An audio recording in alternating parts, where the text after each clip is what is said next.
Today, we dive into a crisis hiding in plain sight: cyberattacks on rural hospitals. These small community hospitals are on the front lines of America's healthcare system. But when it comes to cybersecurity, they're unarmed and outmatched. In this hearing, senators confront health industry leaders about this silent emergency. What are the stakes? What should Congress do? And why are rural patients the most vulnerable? Thank you, Mr. Chairman. Thanks to the witnesses for being here. Mr. Garcia, if I could just start with you, I want to talk a little bit about the challenges that rural hospitals in particular face from cyber attacks, malicious actors.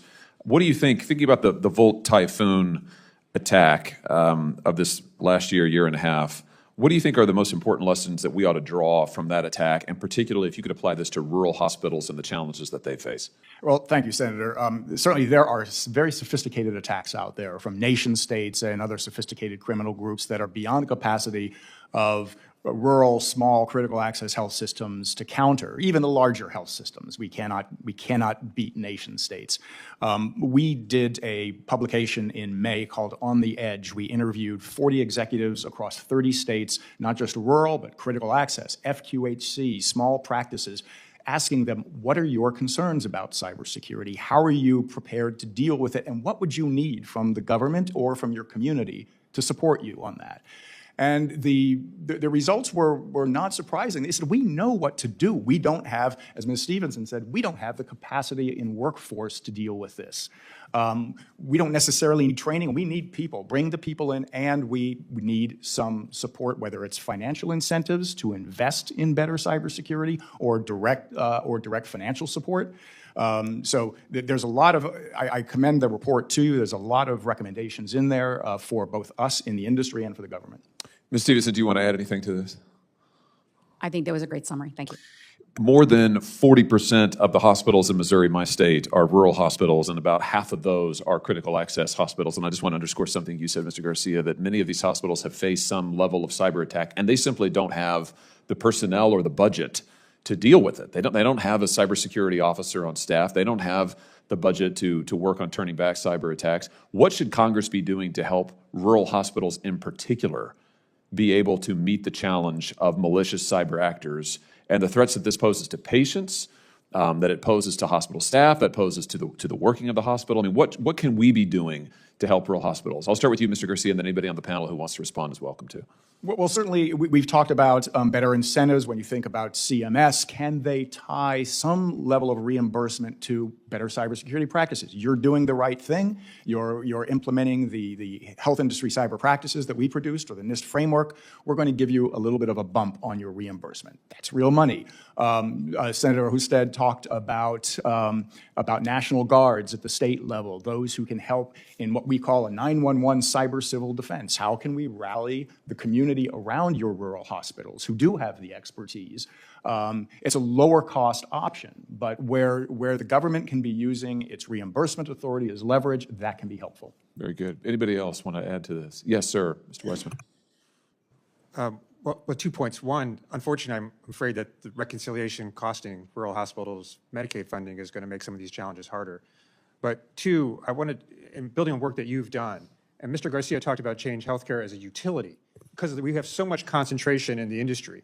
It is true that rural hospitals are just overwhelmed, but the large companies are not, and they are not investing enough. And there is, I think, a need to impose extra obligations on them, new standards, and absolutely to maintain their liability. I disagree with the suggestions to remove liability.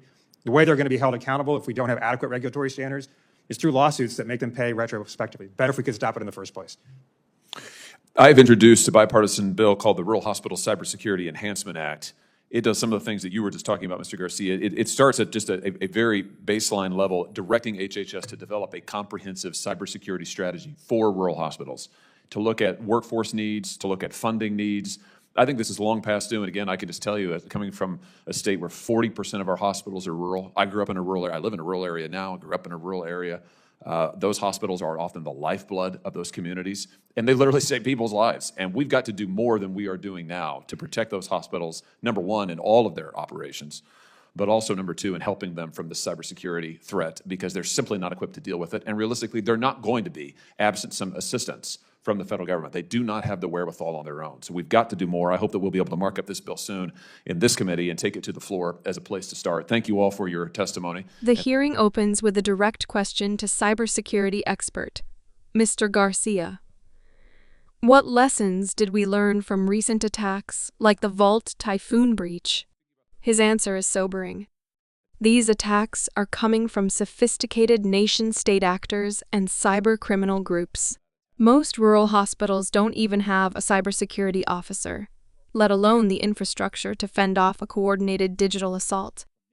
Imagine a small-town hospital losing access to patient records during an emergency. Lives are literally on the line. If you're just joining, hit that subscribe button to stay informed on how cyber threats are impacting American communities. Senators remind us that in states like Missouri, over 40% of hospitals are rural. These are not just clinics, they're lifelines. Mr. Garcia points out a clear reality. These hospitals know what needs to be done. They just don't have the people or the funding.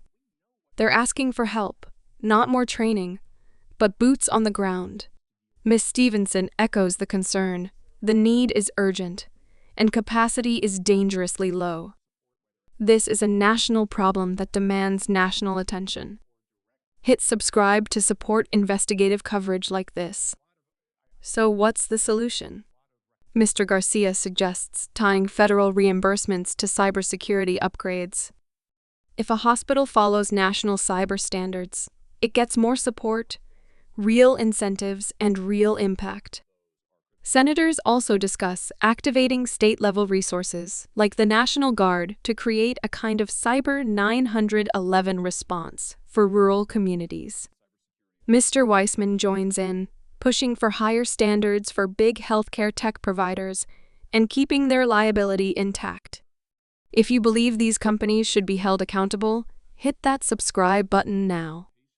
Senator Hawley reveals a new bipartisan proposal, the Rural Hospital Cybersecurity Enhancement Act. It's a direct response to everything raised in this hearing.